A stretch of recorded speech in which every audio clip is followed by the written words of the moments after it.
4, 3, 2, 1.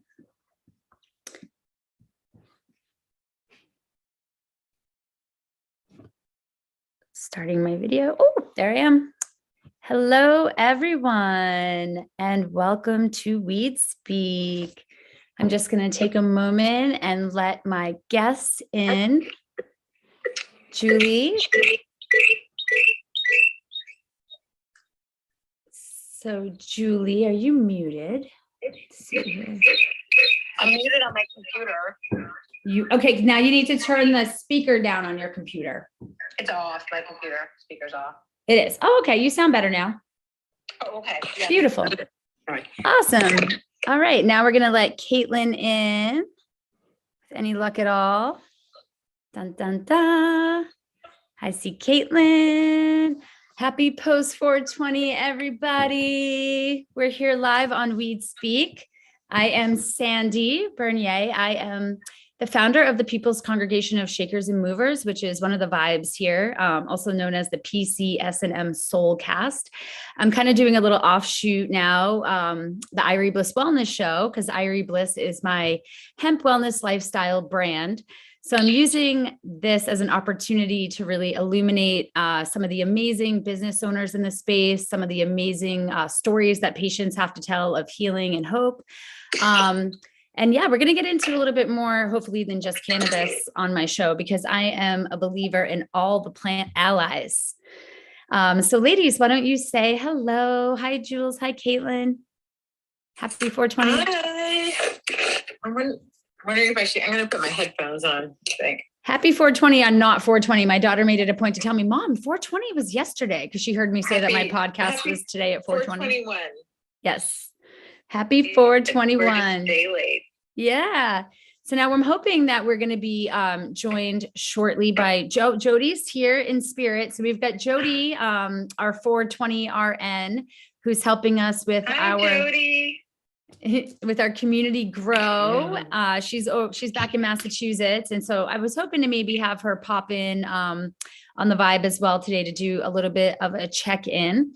But alas, here we are. And I am kind of still reeling from, my 420 extravaganza. I've been from the north of Mass all the way down to Plymouth, back down to the Cape. Now I'm in Maine. I don't know about you guys, but I'm exhausted between this full moon and all the things that have been going on with 420 week.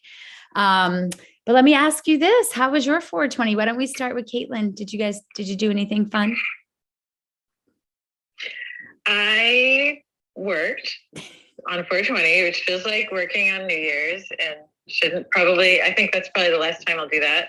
And then we went for a walk down to the river and had a really nice joint and just watched the water flow and reset a little bit, which was really, really needed, much needed. Mm-hmm. Mm-hmm. And I dug up a photo that I posted on Instagram of a joint.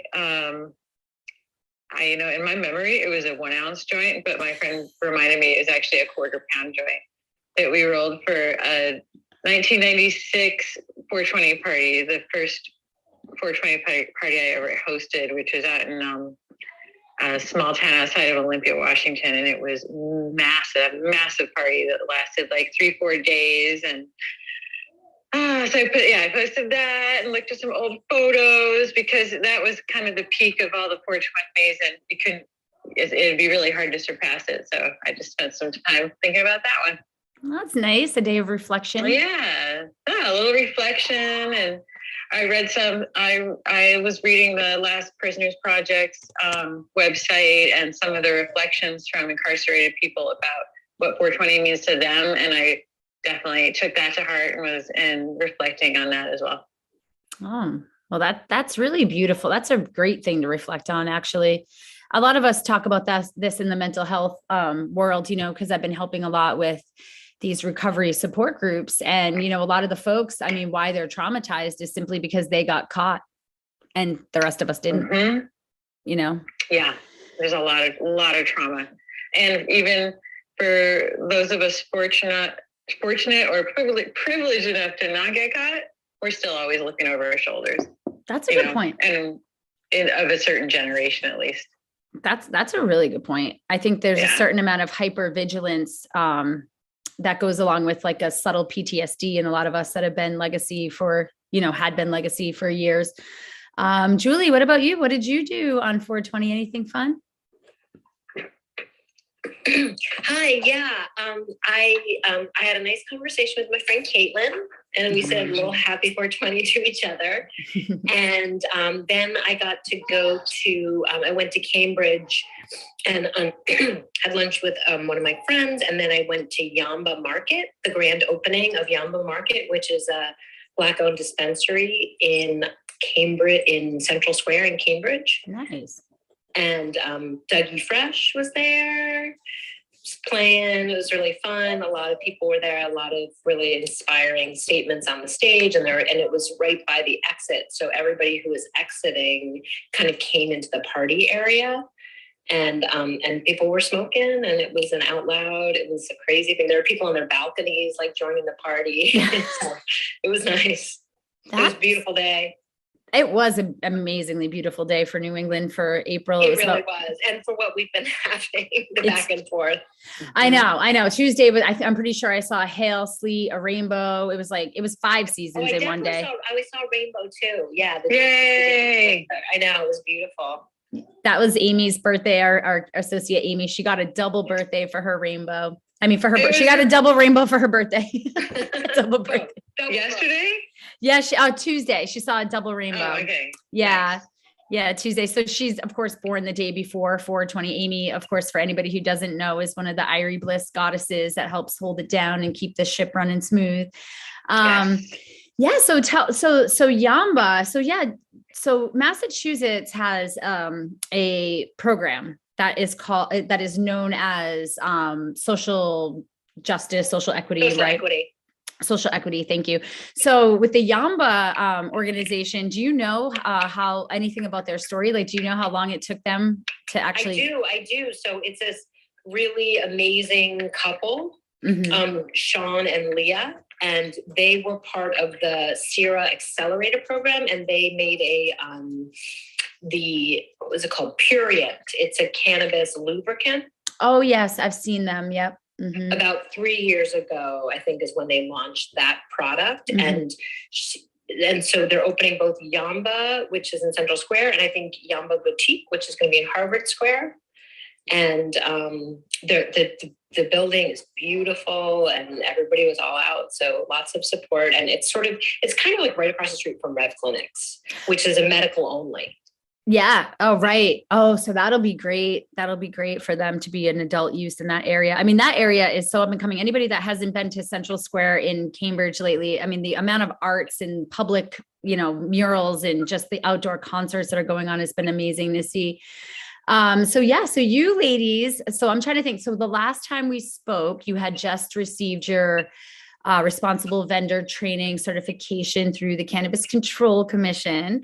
So you're kind of on your first full, month, that's it, right? Of really like this new licensed journey. And just in case anybody didn't see the show before, your business is called Azala Education, Azala Wellness. Yes. Azala Education would be the sector that's dealing with the training, and then you're also consultants, right? Caitlin, do you want to tell us a little bit about, what does Azala mean? Azala was one of the first written words for the medical use of cannabis, going back to Sumerian cuneiform and clay tablets. And they actually had maybe even 4 or so different words for cannabis. And Azala was the medical one. Oh. And actually, I heard, unfortunately missed it, but Steve D'Angelo mentioned that when he was at NECAN. I think it was one of the first things he said, and I was super bummed that I missed it. Somebody told us, and then I was like, "What? I gotta see him speak next time." But yeah. So Azala Education is the educational branch of the trainings, workshops, educational consulting. And then Azala Wellness is more individualized consultations. And then we link in with Green Network providers to do certifications, medical card certifications for Mass in New York and Maine. And then And then also get to work with our beautiful green team and some of our favorite people in the eastern area. Well, I'm in Western. I'm the only one in Western Mass, so some of my favorite people. Well, that's great. So what's your favorite part of being a cannabis nurse practitioner? I think my favorite part is when I get to speak with patients and they tell me, and for like multiple years, and after, for some patients, after maybe 3 years of being a patient, they'll start omitting things from their intake form. And I actually get to witness conditions really abating. Like people, I'm like, okay, so, we've included migraines in your certification for 3 years. You didn't mention that. Oh, I haven't had a migraine in 6 or 8 months. Geez, I haven't even thought about it actually. Or another common one, after 2 years, maybe of getting kind of sleep patterns balanced out, I'm feeling so much better. I have been eating a lot better, and I lost, 20 pounds, and have been exercising, which is really helping my knee arthritis. So I feel like cannabis is this catalyst towards wellness, and it's really exciting to just be a witness to that. That's beautiful. If you can start to see those medication lists get shorter and shorter, I bet that's very glorifying. Yeah, it feels really good. It's very different from most other areas of medicine. Julie, how about you? What is your favorite part about working in this emerging industry? I totally agree with Caitlin. For me, it's the same. It's definitely, even since we've been doing it for 5 years now, we've seen some patients for 5 years, and we have I have patients who come in, I'm sure Caitlin does too, who are, cannabis naive. They've never used it before. And by year 4, they're growing, and they're growing their own plants. And then there's other patients who come off medications, and we get email. I got an email yesterday from a patient that, said he's using so much less cannabis because he learned about adding a fat to his edibles, and that's why he was having such, and so getting that kind of feedback, just knowing the drastic ways that it's helping people. People also year to year will drop off not only conditions, but medications, like whole classes of medications. I've talked to a number of people who are off their off all their benzodiazepines, or off their sleep meds, or off other psych meds, and even their insulin is way cut down. Just so many life changes. Most people are drinking much less alcohol. It's just great. That's awesome. And this is, Irie Bliss is, essentially I'm a brand. I'm a person, a human who really had an obsession, I would say, with the cannabis plant. And the cannabis plant is actually what got me into wellness coaching. It prompted me to really go to a wellness coaching school, because I just didn't feel as though I was serving the people. I was serving the plant, but I wasn't serving the people by only recommending the cannabis plant. So that kind of brings me to another thing that I wanted to discuss with you ladies was, some other alternative ways that we can upregulate our endocannabinoid system without actually, getting high, without impairing our ability to parent or drive or work. So what are some of your go-to, routines to sort of like start your day? For one thing, why don't we start? What I love about you ladies is we have a lot of beautiful conversations about boundaries.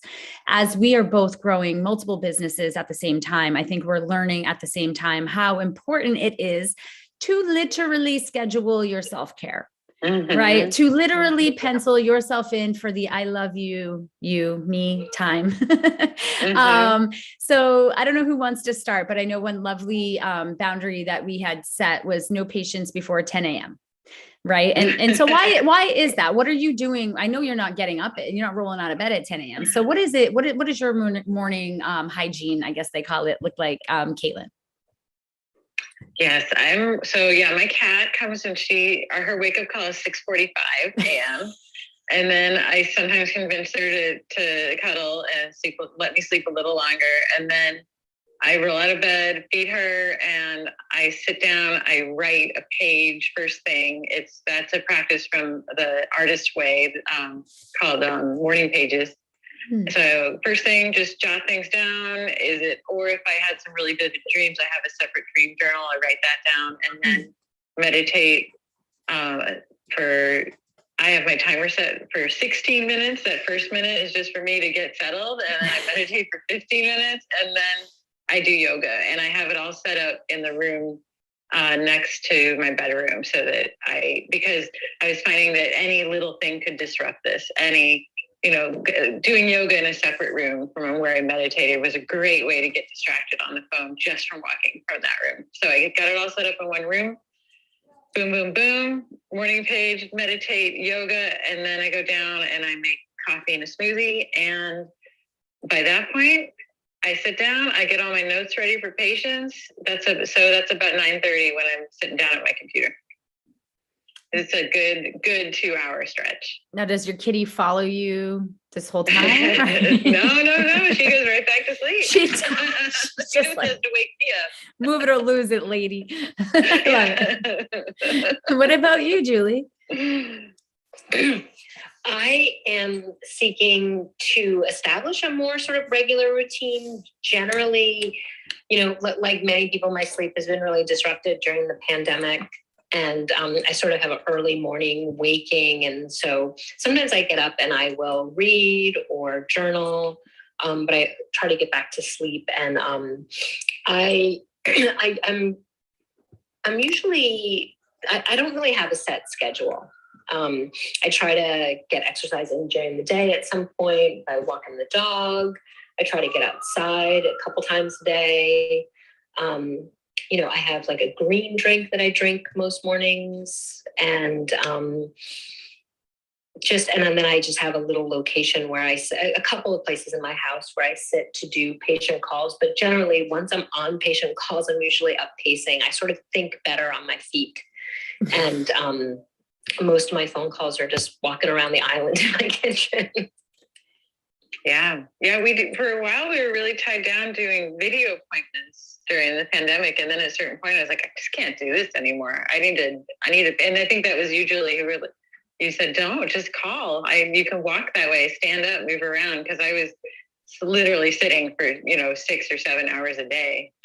So it makes a huge difference to have that option to just move around. That's like an amazing wellness tip just for people listening, right? I actually ended up getting one of those stand-up desks. Like you can actually you pull a couple of levers on the side and you can lift it up like several feet. And, when you actually have to be at the computer, I find it really helpful to not be sitting all day. And then I'm like you guys, I mean, I probably put 10,000 steps on if I were to be on the phone for a couple hours.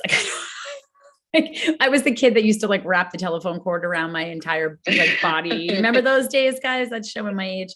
I used to have to take the telephone cord into the bathroom. I think we had stretched that cord so far, my sister and I, trying to get a private spot in the house, that it never even coiled up anymore. It just stayed completely straight and flat. Those are the days. The bathroom is the phone booth. Oh my gosh. So I know it's not hard to believe, Sandy. I know, right? I was like buy, sell, trade. I was getting it done even back then.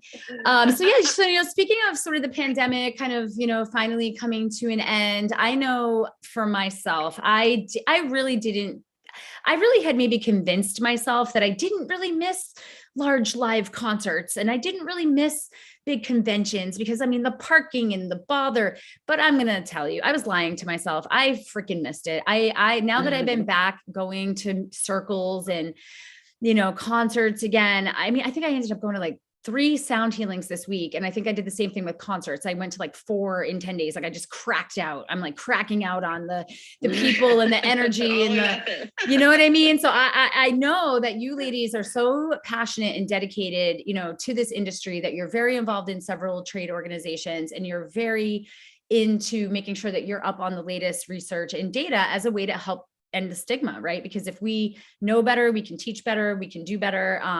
What do you guys have coming up this year? Did you get involved in any of the big conferences coming up?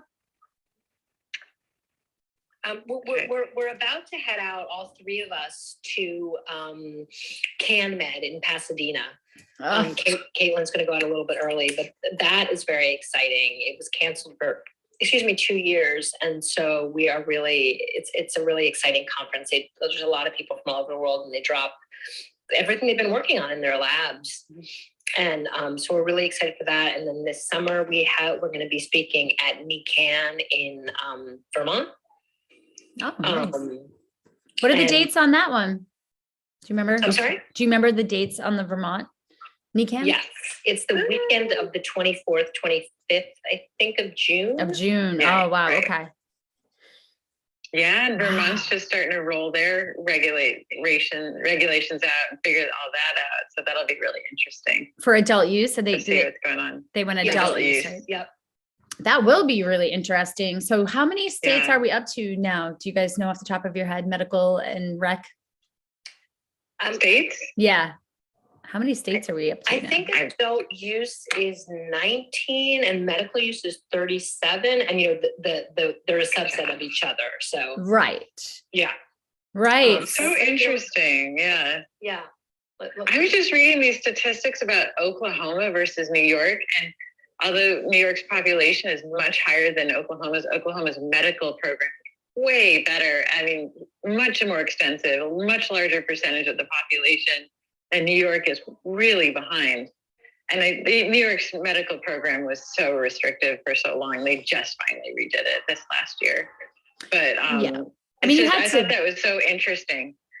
So And interesting. why? I saw the same study, Caitlin, and I Yeah. just looked it up. It is 18 states, which and it's also it is legal in Washington D.C., Guam, and Puerto Rico.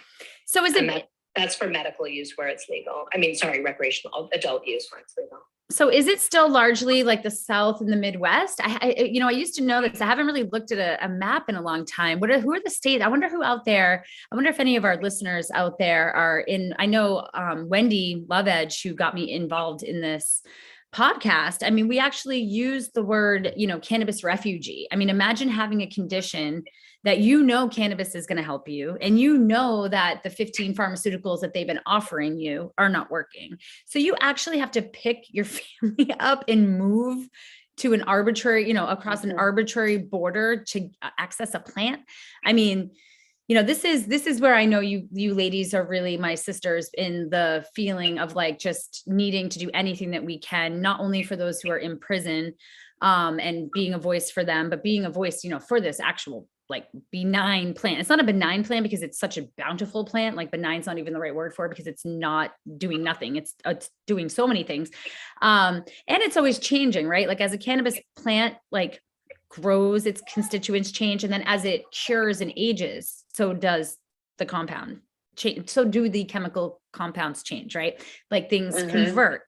So I know a big topic in the industry is something that people keep asking me for. So I would like to know your opinion on this, is incorporating THCV into some of my products. I get nervous because when you see THC period on a label, I get very nervous about things like losing my banking, losing my credit card processing, losing credibility with my people who are in recovery or whatever it could possibly be. What is THCV for one thing? Could you define what's the difference between THCV and THCA, for example? So they're all cannabinoids, and they're all found naturally in the plant, naturally occurring in different amounts. And what you said, THCA, so anything that has an A at the end is an acid form, meaning that's what it is in the raw plant. So when you buy flower, it's that's high in THC, it's actually the flower itself is THCA. And once you light it, you convert the THCA to THC. And the same is, so all the cannabinoids have their acidic in the raw plant. And THCV is a cannabinoid that we're finding has anti-diabetic, especially properties. So it can help people sort of drop their insulin resistance and can lower blood sugar. It also works as an analgesic.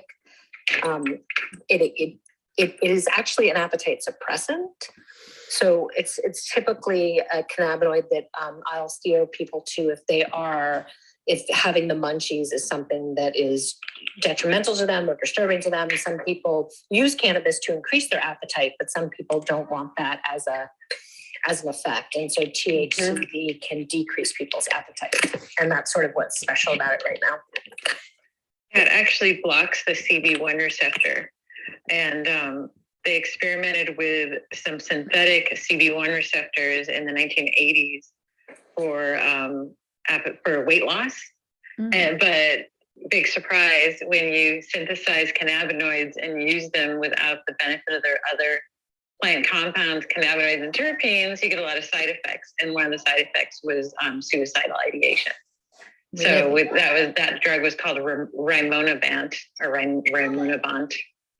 And I thought that was so interesting and such a great example of why the entourage effect works, or how it works, and how important it is to use whole plant medicine. Well, I was going to say the entourage effect, of course, we know is sort of honoring the synergistic value of keeping a plant in its whole form. And this is kind of a concern that I'm having with the psychedelic movement, because there's a big push, especially with the pharmaceutical side of things, to really isolate these novel compounds, of course, which they can then turn into a drug, patent, isolate, and recreate the exact specific dose and experience. And I think that what's really challenging, I'm sure for you guys also as practitioners, is just everybody wants a dose. Everybody wants you to give them their dose, because they're used to having these little pill boxes, and they're used to Monday, Tuesday, and they really aren't used to things like, listen to your body. You might not need as much one day as you need another day, check in with yourself. Like, these aren't really like terminologies that doctors are generally, asking folks to, tune in to what they're feeling. But I feel that plant medicine is a really great tool to really help people drop into the sensations, and to really journaling is a great example of a tool that I recommend for my clients for the specific reason, because we're not the same humans from day to day. We're not putting ourselves in the same environment. We're not putting ourselves up against the same personalities or situations. So why would we need the same exact pill every day, right? That really is very counterintuitive, to me. So, a big part of, kind of keeping an eye on the emerging psychedelic space, again, for me, is going to really be looking at some of those studies, which I'm hoping you guys will eventually be helping us dissect in the future, to see, those who are using, say, a microdose protocol of a whole mushroom versus those that are using some kind of a pharmacological, breakdown of a few of the compounds in the mushroom. It's going to be very interesting to see if folks have a similar experience to, say, Marinol, where the Marinol pill, as we know, was only THC without the CBD, CBN, and all those other beautiful cannabinoids, like you said, to balance out that effect, right? So what ended up happening was, same with Marinol, people were getting extra super paranoid, very full of anxiety, from the things that I read. So I just kind of say a little prayer that as we move forward, that there remains a place for both. I get that some people are going to feel more comfortable in a certain setting, but I really hope that, as these laws get written, that we continue to honor whole plant medicine. Absolutely. I'm always reminded I remember, might have been one of the first times that I went to Irie Bliss, and we were talking about CBD isolate, and I remember you saying that one of the people that you worked with swears by CBD isolate and gets the best results from that particular product. But from our perspective, we're like, well, that's weird. That's rare, that's and interesting. Right. And I would never deny that person's experience, but, so I'm glad it's an option for that individual. But for most people, I think they do really benefit from the whole plant or the full spectrum experience. I agree. And, one thing with the psychedelics is I was thinking of, that option for the synthesized compounds as a way to subvert the ridiculous legal situation that, plant-based medicine is illegal. And so all over the world. I was looking at the map of the world. I was like, this is bizarre. These laws are so, in some countries you're allowed to own it, but you can't consume it. You can grow it, but you can't own it. You can have some on you, but you can't have it in you. It was like, but that could be a one way to get a little workaround. Right. I always thought that was really funny. I remember one time in college, one of my friends pointing that out to us. She's like, remember, it's not illegal to be high. I'm like, oh, okay, we're good. Just don't bring the weed out. Oh, okay, we got this. Never know. When somebody's in the grips of paranoia. Right.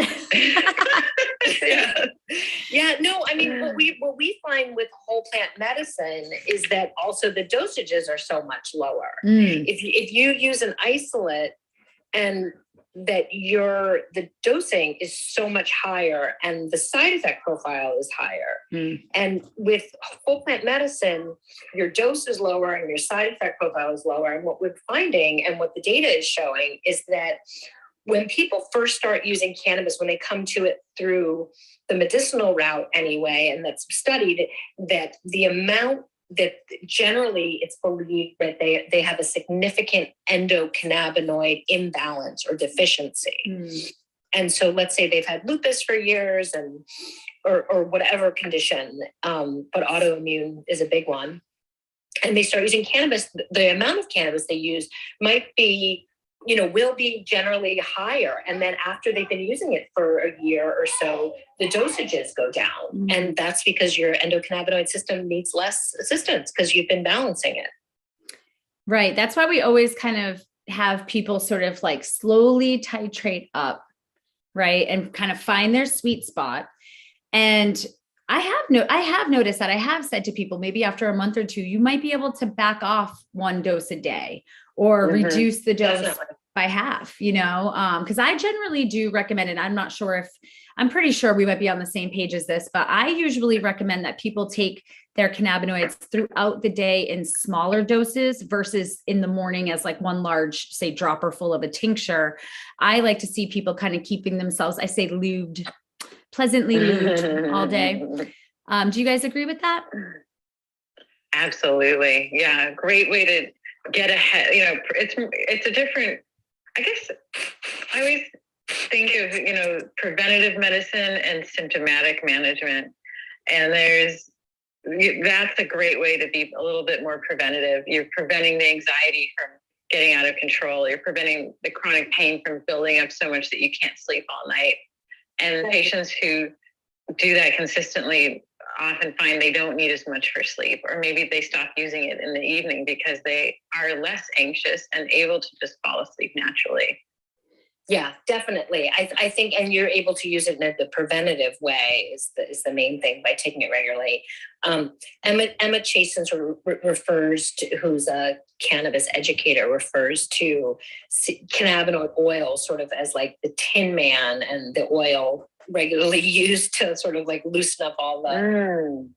It's a really cool analogy. Right. That's a great analogy. And how I kind of, that's how I kind of explain it to people when they're taking CBD, say for the first time, because they'll take it like twice and they're like, yeah, I don't know.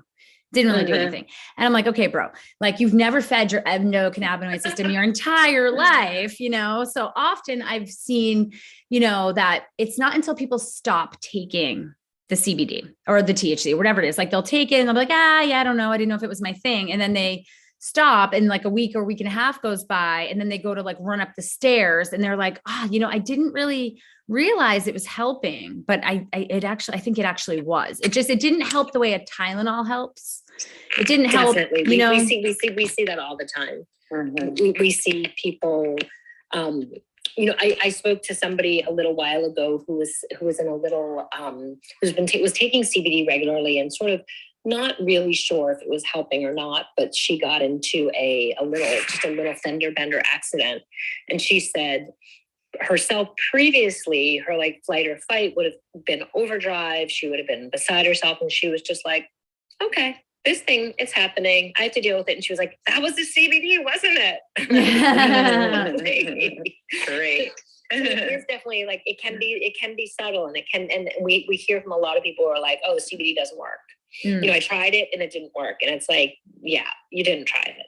Right. Or, I do often wonder if, people who especially are in the traditional medical system, they are used to such a profound effect from pharmaceuticals that I think it's just retraining people to look for the subtle energy shifts. And that's not something we're really used to doing in our culture, right? Like stopping and pausing and sitting with what we're feeling before we react, like that is definitely something that cannabis helps me do, especially, with young children. I mean, CBD, thank God I discovered CBD. I did not know about CBD with my daughter when she was a toddler. Thank God when I had then 2 toddlers, I discovered CBD because I was ready to jump off the balcony at sometimes, especially living in New England, getting snowed into, being in the city in these little apartments and just that feeling of like, I knew what the quarantine was like before the quarantine. Okay. Basically that's kind of how it felt, with 2 small kids and literally being in that kind of position. And, I discovered CBD because of an MLM, and I hate to say it, but I was doing, an MLM for fitness. And I ended up in these like circles, online with people, and there's nothing wrong with it. Like doing, personal development, because that was a big theme in a lot of that culture was like, don't let them knock you down. But, thank God I did learn about CBD. No matter how I did learn about it, I'm just grateful. And of course, me, I just decided to buy my own kilo of oil and start making my own products like within like 6 months. So I'm very grateful for that MLM for inspiring me. Nice. Yeah. Nice. I tried some of that first batch. That first batch of tincture. Oh my God. When I was using crude, oh man. Oh yeah. I'm sorry. I'm still gonna, I used to say, well, it doesn't taste good, but no medicine does. But boy, hemp's come a long way. Hemp has come a long way. Do you guys have any particular cultivars that you're working with right now or seeing some profound, results with your patients?